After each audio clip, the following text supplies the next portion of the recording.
नमस्कार, आप देख रहे हैं यूपी तक। मैं हूं आपके साथ में अभिषेक मिश्रा। यूपी तक में मुद्दे की बात आज ये उत्तर प्रदेश के 2022 के विधानसभा चुनाव में बीजेपी अल्पसंख्यक समुदाय को साधने की कवायद में है। दरअसल 403 विधानसभा सीटों पर 1,63,000 के बूथ हैं और इन बूथ पे लगभग 50,000 ऐसे बूथ हैं जहां पर मुस्लिम समुदाय एक स्विंग फैक्टर के तौर पर देखा जा रहा है। बीजेपी की कवायद ये है कि इन 50,000 बूथों पर पूरी तरीके से फोकस किया जाए और इस तरीके की जिम्मेदारी दी जा रही है कि हर बूथ से कम 100 मतदाता बीजेपी के खेमे में आकर खड़े हो जाए।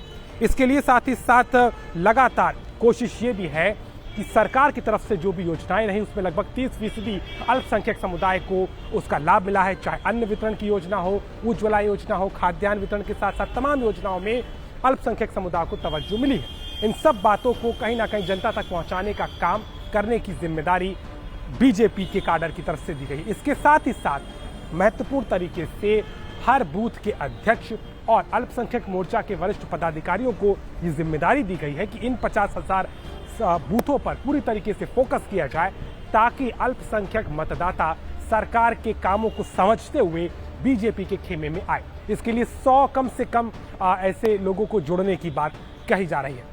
2022 के चुनाव में इस बार काफी समीकरण बदलते नजर आ रहे हैं। दरअसल मुस्लिम समुदाय की नुमाइंदगी अक्सर समाजवादी पार्टी और बहुजन समाजवादी पार्टी के खेमे में देखी जाती रही है, लेकिन इस बार के चुनाव में एआईएमआईएम की एंट्री और असदुद्दीन ओवैसी का लगातार बीजेपी पर हमला करना कहीं ना कहीं वोटों के बिखराव की तरफ इशारा करता है।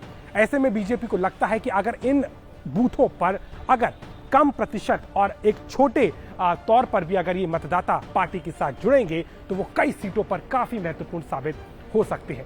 यही कारण है कि पार्टी ने इस तरीके की रणनीति पर काम करना शुरू कर दिया है, जहां पर इन बूथों पर खास तौर पर अल्पसंख्यक समुदाय के वोटर्स को जोड़ने की कवायद है। इसके साथ ही साथ लगातार अलग अलग प्रकोष्ठों के अभियान भी चल रहे हैं, जिसमें सरकार के कामों को जनता तक पहुंचाने की कवायद पहले ही शुरू हो गई है। लेकिन अल्पसंख्यक समुदाय को लेकर के पहले ही मोर्चे का जो गठन हुआ, उसके बाद बैठकें हुई, उसके बाद अब इस नई रणनीति के साथ में बीजेपी सपा को चुनौती देने की तैयारी कर रही है। हालांकि इसको लेकर के कई तरह की राय भी है, लेकिन सरकार के कामों पर लगातार एतबार कर रही बीजेपी को लगता है कि इन 50,000 बूथों पर अगर मेहनत की जाए और थोड़ा सा भी अगर साथ मुस्लिम मतदाताओं का बीजेपी को मिलेगा तो वो भारी अंतर के साथ में चुनाव परिणाम में दिखाई पड़ सकता है। अब देखना होगा कि ये रणनीति कितना काम आएगी, लेकिन एक बात होता है कि इस बार के चुनाव में मुस्लिम मतदाताओं को लेकर के तमाम पार्टियां पूरी तरीके की जोर आजमाइश कर रही है और खासतौर पर असदुद्दीन ओवैसी की एंट्री ने इस पूरे समीकरण को बदलने की